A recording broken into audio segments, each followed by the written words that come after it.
আতাবাত লাকুম কুলুবুকুম আন তাহুসসু আলা রাসূলিল্লাহি তুরাব, তোমরা কেমনে আল্লাহ রাসূলের তার শরীরের উপর তোমরা মাটি ছিটালা, তোমরা কেমনে তার কবরে রাখলা? এটা কিভাবে পারলা?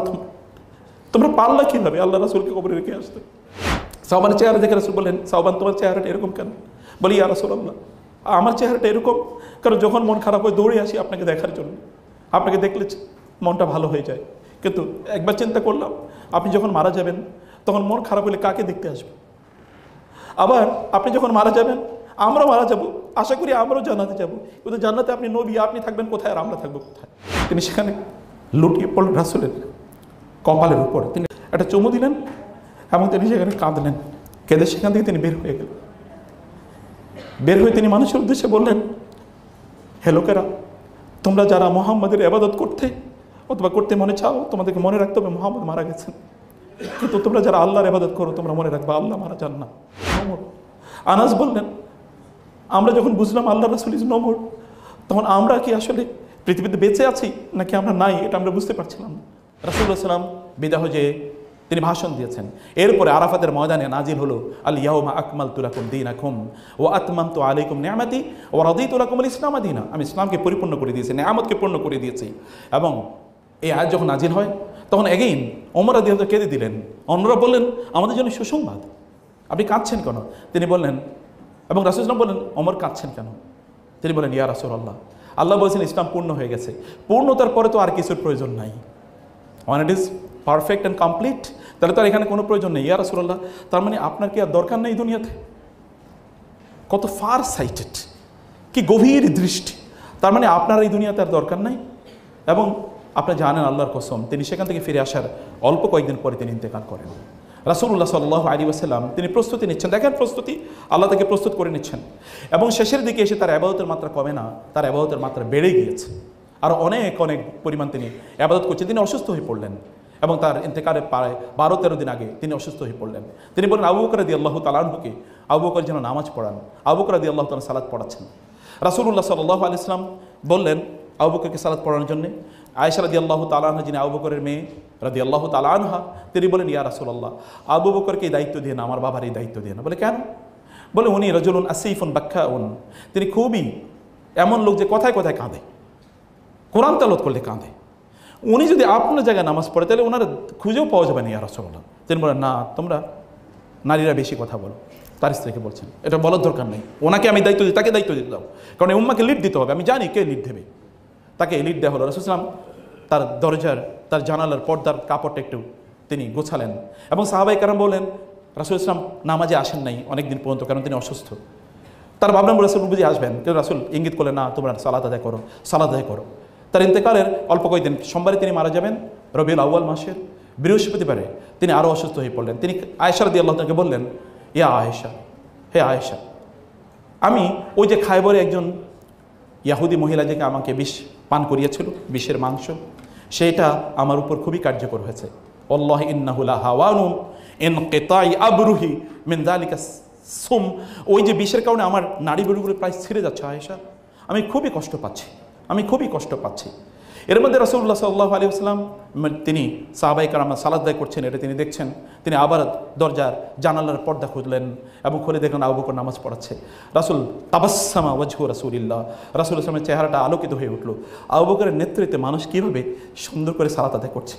হি understood that if he dies then the people will not be disunited, তাদের মধ্যে বড় কোনো প্রবলেম তৈরি হবে না। তিনি বুঝতে পেরেছেন leadership has already been created, leadership already তৈরি হয়ে গেছে। তিনি এটা বুঝতে পেরে তিনি হাসলেন। তার কষ্ট আরও বেড়ে গেল, তার কষ্ট আরও বেড়ে গেল এমন একটি অবস্থায় যে তিনি তার সাথে দেখা করতে আসেন, তার মেয়ে তার সাথে দেখা করতে এসেছেন, ফাতেমা রাদিয়াল্লাহু তাআলা আনহা। ফাতেমার কানে কানে তিনি বললেন কিছু একটা, ফাতেমা কেঁদে দিলেন। ফাতেমা যখন কেঁদে দিলেন, আয়েশা বললেন, ফাতেমা আপনি কাঁদছেন কেন? কারণ খাদিজার আয়েশার ঘরেই তিনি। ফাতেমাদের কিচ্ছু বললেন না। এরপর রাসূলুল্লাহ আবার তাকে ডাকলেন এবং ডেকে তার কানে কানে আবার কিছু বললে এবার ফাতেমা রাদিয়াল্লাহু তাআলা হেসে দিলেন। এবার আয়েশা বলেন, আপনি একবার কাঁদলেন, একবার হাসলেন, ঘটনা কি? তিনি বলেন, এটা একটা সিক্রেট, আমি বলতে পারবো না, আমি একটা সিক্রেটে বলতে পারবো না। রাসূল সাল্লাল্লাহু আলাইহি ওয়াসাল্লাম ইন্তেকালের পর এরপরে আয়েশা রাদিয়াল্লাহু তাআলা ফাতেমাকে জিজ্ঞেস করলেন, ফাতেমা, রাসূল সাল্লাল্লাহু আলাইহি ওয়াসাল্লাম কী বলেছিল? আপনি একবার হাসলেন, একবার কাঁদলেন। তিনি বলেন, আমি কেঁদেছি যখন আল্লাহ রাসূল বলেছে, জিবরিল এসে মাত্র আমাকে বলে গেল আমি মারা যাব কিছুক্ষণ পর, এই কারণে আমি কেঁদেছি। বলে তারপরে হাসলেন কেন? বলে তিনি বলেছেন, রাসূল আসলাম বলেছেন, তার পরিবারের মধ্যে আমি সর্বপ্রথম তার সাথে সাক্ষাৎ করবো, মানে আমি পরিবারের মধ্যে সবার আগে মারা যাব। মৃত্যুর সংবাদ শুনে হাসে। একবার চিন্তা করে দেখেন তো, তার মৃত্যুর সংবাদ জিবরিল নিয়ে আসলেন, আপনাদের দেয়ালিকে আমি দেখে এসেছি। তার মৃত্যুর সংবাদ যখন এসছে তখন তিনি আল্লাহকে বলেছেন, মা আল্লাযীনা আনআমাল্লাহু আলাইহিম, হে আল্লাহ তুমি তাদের অন্তর্ভুক্ত আমাকে করো যাদের উপর তুমি নেয়ামত বর্ষণ করছো। হি ওয়াজ লাফিং, কষ্ট, প্রচণ্ড কষ্ট, মৃত্যুর একটা যন্ত্রণা আছে। তিনি বলছেন ওয়াল্লাহি ইন্না লিল মাউতি লাসাকারাত, আল্লাহর কসম মৃত্যুর যন্ত্রণা আছে, অনেক যন্ত্রণা আছে। তিনি বলেছেন ফিল রাফিকিল আলা ইলার রাফিকিল আলা ইলার রাফিকিল আলা, আমি আমার বন্ধুর সাথে পরম বন্ধুর সাক্ষাতে যেতে চাই। যদি এখনই মৃত্যুর ফেরেশতা আপনার কাছে আসে এবং বলে, আপনি আসলে কি বলবেন? ইলার রাফিকিল আলা ইলার রাফিকিল আলা, আমার পরম বন্ধুর সাক্ষাতে আমি যেতে চাই, আমার পরম বন্ধুর সাক্ষাতে আমি যেতে চাই। এর মধ্যে রাসূল সাল্লাল্লাহু আলাইহি ওয়াসাল্লামের মৃত্যু হয়েছে এরকম গুঞ্জন শোনা গেল। ওমর রাদিয়াল্লাহু তাআলা আনহু, সাহাবায়ে কেরাম তাকে কেমন ভালোবাসতেন। ওমর রাদিয়াল্লাহু তাআলা সেখানে একটা নাঙ্গা তলোয়ার নিয়ে এসে বললেন, আল্লাহর কসম কেউ যদি বলে মুহাম্মদ মারা গেছে আমি তাকে হত্যা করে ফেলবো। আবু বকর রাদিয়াল্লাহু তাআলা আনহু এর মধ্যে তিনি শুনলেন রাসূল সাল্লাল্লাহু আলাইহি ওয়াসাল্লাম ইজ নো মোর, তিনি আসলেন দৌড়ে এবং তিনি ঘরে ঢুকলেন। ঘরে ঢোকার পর তারপরে তিনি দেখলেন যে আয়েশা রাদিয়াল্লাহু তাআলা আনহা তার কোলে রাসূল সাল্লাল্লাহু আলাইহি ওয়াসাল্লামের মাথাটি, তিনি রাসূল সাল্লাল্লাহু আলাইহি ওয়াসাল্লামের দিকে তাকালেন এবং দেখলেন সত্যিকারে তিনি মারা গেছেন সাল্লাল্লাহু আলাইহি ওয়াসাল্লাম। তিনি সেখানে লুটিয়ে পড়লেন রাসূলের কপালের উপর, তিনি একটা চুমু দিলেন এবং তিনি সেখানে কাঁদলেন। কেঁদে সেখান থেকে তিনি বের হয়ে গেলেন। বের হয়ে তিনি মানুষের উদ্দেশ্যে বললেন, হে লোকেরা, তোমরা যারা মুহাম্মাদের ইবাদত করতে অথবা করতে মনে চাও, তোমাদেরকে মনে রাখতে হবে মুহাম্মদ মারা গেছেন। কিন্তু তোমরা যারা আল্লাহর ইবাদত করো তোমরা মনে রাখবে আল্লাহ মারা যান না। ওয়া মা মুহাম্মাদুন ইল্লা রাসূল ক্বাদ খালাত মিন ক্বাবলিহির রুসুল আফা ইন মাতা আও কুতিলা ইনকালাবতুম আলা আকাবিকুম ওয়া মান ইয়ানকালিব আলা আকিবাইহি ফালাই। আল্লাহ সুবহানাহু ওয়া তাআলা বলেন যে মুহাম্মদ কেবল আল্লাহর একজন রাসূলই, তার পূর্বে তার অনেক রাসূল এসেছে। তিনি যদি মারা যান, যুদ্ধের ময়দানে তিনি নিহত হন, তাহলে কি তোমরা আগেই মতো সেই মূর্তি পূজার দিকে ফিরে যাবে, অগ্নি পূজার দিকে তোমরা ফিরে যাবে? আর কেউ যদি আল্লাহর ইবাদত না করে অন্য কারো ইবাদত করে, তাহলে সে আল্লাহর কোনো ফালাই ইয়াদুরুল্লাহ শাইয়া, সে আল্লাহর কোনো ক্ষতি সাধন করতে পারবে। ওমর রাদিয়াল্লাহু আনহু বললেন, আল্লাহর কসম আমরা বুঝতে পেরেছিলাম এই আয়াত আমাদের মনে হলো যেন আগে কোনোদিন নাজিল হয়নি, এই আয়াত মনে হয় এখনই নাজিল হয়েছে। আমরা বুঝতে পারলাম আল্লাহ রাসূল ইজ নো মোর। আনাস বললেন, আমরা যখন বুঝলাম আল্লাহ রাসূল ইজ নো মোর, তখন আমরা কি আসলে পৃথিবীতে বেঁচে আছি নাকি আমরা নাই, এটা আমরা বুঝতে পারছিলাম না। আমরা কিছুই বুঝতে পারছিলাম না, বসে আছি, সামনে দিয়ে লোক যাচ্ছে, আমরা চিনতেও পারছিলাম না। কারণ রাসূলের সাথে আমাদের এঙ্গেজমেন্ট এমন একটা লেভেলের। সাওবান এসে বলেন, ইয়া রাসূলুল্লাহ, আপনি, সাওবানের চেহারা দেখে রাসূল বলেন, সাওবান তোমার চেহারাটা এরকম কেন? বলি, ইয়া রাসূলুল্লাহ, আমার চেহারাটা এরকম কারণ যখন মন খারাপ হয় দৌড়ে আসি আপনাকে দেখার জন্য, আপনাকে দেখলে মনটা ভালো হয়ে যায়। কিন্তু একবার চিন্তা করলাম আপনি যখন মারা যাবেন তখন মন খারাপ হলে কাকে দেখতে আসবে? আবার আপনি যখন মারা যাবেন আমরা মারা যাব, আশা করি আমরাও জান্নাতে যাব, কিন্তু জান্নাতে আপনি নবী, আপনি থাকবেন কোথায় আর আমরা থাকবো কোথায়? ইয়া রাসূলুল্লাহ, এই কারণে মন খুবই খারাপ, আপনাকে দেখব। রাসূল বললেন, ইয়া সাওবান আনতা মা মান আহবাবতা, তুমি যাকে ভালোবাসো, আলমারউ মা মান আহাব্বা, মানুষ যাকে ভালোবাসে সে জান্নাতে তার সাথেই থাকবে। সাহাবায়ে কেরামরা বললেন, এটা আমাদের জীবনের সবচেয়ে সেরা দিন ছিল, যেই দিন আমরা বুঝতে পারলাম পরম পাওয়া। এরকমভাবে তিনি মানুষের সাথে ইনভলভ ছিলেন। ফাতেমা রাদিয়াল্লাহু তাআলা আনহা, মানুষের রাসূলের মৃত্যু হলো, তাকে কবরস্থ করা হলো। আনাসকে বলেন, ইয়া আনাস আতাবাত লাকুম কুলুবুকুম আন তাহুসসু আলা রাসূলিল্লাহি তুরাব, তোমরা কেমনে আল্লাহ রাসূলের তার শরীরের উপর তোমরা মাটি ছিটালা, তোমরা কেমনে তার কবরে রাখলা? এটা কিভাবে পারলা? তোমরা পারলা কিভাবে আল্লাহ রাসূলকে কবরে রেখে আসতে? সম্মানিত ভাইয়েরা এবং বোনেরা, রাসূলুল্লাহ সাল্লাল্লাহু আলাইহি ওয়াসাল্লাম প্রত্যেকটা মুহূর্তে মৃত্যুর জন্য প্রস্তুতি নিয়েছেন এবং তার মৃত্যুর সময় তিনি কতগুলো কথা বলে গেছেন। আসসালাত আসসালাত ওয়া মা মালাকাত আইমানুকুম লাআনাল্লাহুল ইয়াহুদা ওয়ান নাসারা ইত্তাখাযু কুবুর আম্বিয়াহিম মাসাজিদা আল্লাহুম্মা লা তাজআল কবরি ওয়াসানান ইউবাদ। হে আল্লাহ, আমার কবরটা যেন মানুষ ইবাদতের জায়গা না বানায়, এখানে যেন লোকেরা ইবাদত না করে, এটাকে যেন তার পূজা অর্চনার জায়গায় যেন তারা না বানায়। হে আল্লাহ, তুমি আমার উম্মাকে আমার পরে দেখে রেখো। আল্লাহুম্মা আনতা খলিফাতি আলা উম্মতি বাদি, হে আল্লাহ আমার উম্মাকে তুমি দেখে রেখো। তিনি উম্মার জন্য আপনাদের জন্য দোয়া করেছে, আল্লাহুম্মা উম্মতি উম্মতি, হে আল্লাহ আমার উম্মা আমার উম্মাকে তুমি দেখে রেখো। আল্লাহ আমার পরে তুমি আমার উম্মার দায়িত্বশীল আল্লাহ। এবং তিনি আল্লাহকে বলেছেন, আল্লাহ সুবহানাহু ওয়া তাআলার কাছে তিনি প্রার্থনা করেছে, আল্লাহ আমার উম্মাকে তুমি আমার পথভ্রষ্ট করে দিও না। তিনি বলেছেন আল্লাহ, তিনি মানুষকে লক্ষ্য করেছেন সলাত সলাত ওয়া মালাকাত আইমানুকুম, নামাজ নামাজ, হে আমার উম্মা, হে লোকেরা তোমরা নামাজকে ছেড়ে দিও না। নামাজ এটা হচ্ছে তোমাদের অক্সিজেন, তোমাদের শরীরের একটা অক্সিজেন যেমন প্রয়োজন আছে, তোমাদের রোহে, তোমাদের আত্মার, তোমাদের স্পিরিটের, তোমাদের মাইন্ডের একটা অক্সিজেনের প্রয়োজন আছে। তোমাদের শরীরের যেমন ফুড প্রয়োজন আছে, তোমাদের আত্মার ফুড প্রয়োজন আছে। শরীরকে অনেক বেশি প্রাধান্য দিও না। তোমার আত্মা যদি মরে যায় তাহলে তোমার শরীর তোমাকে কোনোদিন বাঁচাতে পারবে না। আত্মা মানুষের জন্য সবচেয়ে ইম্পর্টেন্ট প্রপার্টি, এটাকে মেরে ফেলার কোনো প্রয়োজন নেই। এটাকে আপনি কেবল বাঁচিয়ে রাখতে পারেন, কেবল বাঁচিয়ে রাখতে পারেন, কেবল বাঁচিয়ে রাখতে পারেন স্পিরিচুয়াল মেডিসিনের মাধ্যমে। ফিজিক্যাল মেডিসিন কেবল আপনার শরীরকে বাঁচাবে, কিন্তু you need much more spiritual medicine.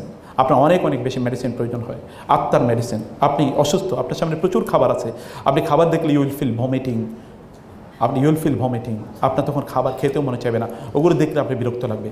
আপনার আত্মা যদি মরে যায় তখন শরীর থেকে কেবল দুর্গন্ধ বের হবে, কেবল তাই বের হবে। প্রিয় বোনেরা, আমরা আপনাদেরকে বলবো যে আপনারা, এটাই আমার নাসিহত, যে আপনাদের নিজেদেরকে এমন মানুষ তৈরি করেন যে মানুষ মানব জাতিকে তৈরি করবে, মানব জাতিকে নির্মাণ করবে। প্রত্যেকটা সেকেন্ড আপনি হিসাব করুন আপনি কোথায় কাটাচ্ছেন। এটা কি আপনাকে আপনার লক্ষ্যে এগিয়ে দিচ্ছে? এটা কি আপনাকে আপনার লক্ষ্যে এগিয়ে দিচ্ছে? এটা কি আপনাকে সফলদের কাতারে অন্তর্ভুক্ত করছে? এটা কি আপনাকে সত্যিকার অর্থে এমন মানুষে পরিণত করছে যিনি কেবলমাত্র এই ওয়ার্ল্ডলি প্লেজারের জন্য বেঁচে থাকেন না? এই দুনিয়া কে পায় না বলেন তো? চোর, বাটপার, ডাকাত, লুটেরা, মানুষ হত্যাকারী, তারাও দুনিয়া পাচ্ছে, আপনিও দুনিয়া পাচ্ছেন। What is the difference between you and them? আপনার মূল ডিফারেন্স কই? এই ডিফারেন্স আপনাকে অবশ্যই তৈরি করতে হবে। এই ডিফারেন্স আপনাকে তৈরি করতে হবে এই কাজের মাধ্যমে। এই কাজের মাধ্যমে ফেরেশতারা যখন আপনার কাছে আসবে, ফেরেশতারা এসে যেন আপনার মৃত্যুর সময় আপনাকে বলে যে হে প্রশান্ত, ইয়া আইয়াতুহান নাফসুল মুতমাইন্নাহ ইরজিই ইলা রাব্বিকি রাদিয়াতাম মারদিয়া ফাদখুলি ফি ইবাদি ওয়াদখুলি জান্নাতি। ফেরেশতারা যেন আপনাকে বলে হে প্রশান্ত আত্মা, তোমরা তোমাদের রবের দিকে ফিরে আসো। আপনাকে যেন এলিট ক্লাসের মানুষের মতো ফেরেশতারা ট্রিট করে, আপনার নিজকে এলিট স্ট্যাটাসে নিয়ে যান। অ্যাগেইন লাস্ট নাসিহত যেটা করি, নিজের উপর জুলুম করেন না প্লিজ, নিজের উপর জুলুম করেন না। ফেরেশতারা যখন লোকেরা জাহান্নামে যাবে তাকে বলবে কি হয়েছে, আলাম ইয়াতিকুম নাদির, তোমরা কেন, তোমরা কি কোনোদিন শোনো নাই যে তোমাদের মৃত্যু হবে, মৃত্যুর পর তোমাদেরকে জিজ্ঞাসাবাদ করা হবে, একটা জান্নাত আছে, একটা জাহান্নাম আছে, একটা বিশাল জাজমেন্ট ডে আছে, এগুলো তোমরা কোনো কিছু শোনো নাই? ফামাইয়া আমাল মিসকালা যাররাতিন খায়রান ইয়ারা ওয়া মাইয়া আমাল মিসকালা যাররাতিন শাররান ইয়ারা। You will be held accountable for every second you spent. প্রত্যেকটা সেকেন্ডের জন্য তোমাকে জবাবদিহি করতে পারে। কি তুমি শোনো নাই? তুমি মনে কি চিন্তা করেছো, তোমার চোখ দিয়ে কি দেখেছো, এগুলো কি তুমি শোনো নাই? কেউ কি তোমাদেরকে কথা বলে নাই? তোমাদেরকে আল্লাহ তাআলা ব্রেন দেন নাই? তোমাদেরকে ফ্যাকাল্টি অফ আন্ডারস্ট্যান্ডিং দেন নাই? ফ্যাকাল্টি অফ ইন্টেলেক্ট দেন নাই তোমাদেরকে? ফেরেশতারা অবাক হবে, তোমরা কেন জাহান্নামে যাচ্ছ? কেন জাহান্নামে যাচ্ছ? জাহান্নাম কি? আপনাকে যদি বলা হয় যে আপনাকে 1 মিনিট আগুনে পুড়িয়ে দেওয়া হবে, এরপরে বাংলাদেশের প্রেসিডেন্ট বানিয়ে দেওয়া হবে, প্রাইম মিনিস্টার বানিয়ে দেওয়া হবে, আপনি কি তা করবেন? তো what about the hell fire? প্রিয় বোনেরা, আপনার ফিজিক্যাল ট্রিটমেন্টের পাশাপাশি স্পিরিচুয়াল ট্রিটমেন্টের দিকে অবশ্যই এগিয়ে যাবেন। আপনার ভালো মানুষ হবেন। আমরা ক্যারিয়ার ওমেন যেমন চাই, ক্যারিয়ার মাদারও চাই। ক্যারিয়ার মাদার ছাড়া এই মানব জাতি টিকবে না। এই মানব জাতি টিকবে না। অ্যাট দ্য ব্রিঙ্ক অফ ডিস্ট্রাকশনে মানব জাতি এখন একেবারে গর্তের কিনারে দাঁড়িয়ে আছে। এটি only because the mother has shifted their focus. মায়েরা তাদের ফোকাসটাকে শিফট করে ফেলেছে। আপনারা কমপক্ষে সিলেট উইমেন্স মেডিকেল কলেজের বোনেরা আপনার ক্যারিয়ার ডক্টর হবেন অ্যান্ড ক্যারিয়ার মাদার হবেন। Do this too. আল্লাহ এই পাওয়ার আপনাদেরকে দিয়েছেন। আপনারা এক হাতে মানব জাতির জন্যে নির্মাণ করবেন ভালো মানুষ, অন্য হাতে পৃথিবী পরিচালনা করবেন আপনারা ইনশাআল্লাহ। একজন বোন ইসলাম গ্রহণ করেছে, তিনি ঢাকার একটা সরকারি বিশ্ববিদ্যালয়ে তিনি প্রফেসর। তিনি আমাকে বলেন, স্যার আমার স্বামীকে তো তিনি তো ইসলাম গ্রহণ করেন না, উনি খুলনা একটা ইউনিভার্সিটিতে বড় পদে তিনি চাকরি করেন, আমরা আপনার স্বামীকে শুধু দাওয়াত দিয়ে নিয়ে আসেন। বলে স্যার আসবেন আপনার কাছে কেন? বলে তাইলে তো আপনি তাকে ইসলামের দাওয়াত দেবেন, যেমন আসবে না। আমি বললাম আপনি ওনাকে নিশ্চিত করেন আমি ইসলামের ব্যাপারে একটা কথা বলবো না তাকে। তো 1 মাস 2 মাস চেষ্টা করার পরে তার স্বামীকে নিয়ে আসলেন। আসার পরে আমি চাটা খাওয়ালাম, কথাবার্তা বললাম, গল্প। আমি এর আগে রাসূল ইসলামের একটা জীবনী বই আইনে রেখেছি, আমার খুব প্রিয় একটা বই। রাসূলের জীবনী তো অনেক বই আছে, আমি যেটাকে পছন্দ করি এই বইটা এনে রেখে আমি বললাম আপনাকে আমি বইটা হাদিয়া দিলাম, আপনি বইটা পড়বেন, আমার আর কোনো চাওয়া নেই। আপনি তো অনেকের জীবনী পড়েছেন, জীবনী উনি তো মুহাম্মদ সাল্লাল্লাহু আলাইহি ওয়াসাল্লাম তো পৃথিবীর সকল বড় বড় জ্ঞানী বিজ্ঞানীদের কাছে গ্রেট অথবা গ্রেটেস্ট, তাদের কথাই, আমি অমুসলিমদের কথা বলছি। তো আপনি একজন অন্যান্যদের জীবনে যেরকম পড়েন একটু পড়েন, আপনি শুধু এটা পড়বেন, পড়ে এরপর আপনি আমার সাথে দেখা করবেন। 2 মাস পরে ওই ভদ্রলোক এসে বলে স্যার আমি মুসলমান হব, শুধু রাসূলের জীবনী পড়ছে। বিশ্বাস করেন তার জীবনে একটা মিরাকল, মুজিজা, জীবন্ত মুজিজা। জি আচ্ছা, বইটার নাম হলো রাসূলে আরবি, রাসূলে সফিউর রহমান মোবারকপুরী ওনার বই রাসূলে আরবি। তো এটা একজন মানুষ যদি সত্যি অর্থে ওপেন মন নিয়ে রাসূলের জীবনী পড়ে, she is bound to follow the prophet সাল্লাল্লাহু আলাইহি ওয়াসাল্লাম। আমি এই দুটো দাওয়াত আপনাদেরকে দিয়ে গেলাম, ইসলামকে ভালো করে বুঝেন এবং রাসূল ইসলামের জীবনীটা পড়েন। ইসলামকে বোঝার জন্য কোরআন বোঝা মাস্ট। আপনি যদি কনফিউশন দূর করতে চান ইসলাম সম্পর্কে এবং ওদের শিকারে পরিণত না হতে চান, তাহলে কোরআন বুঝেন।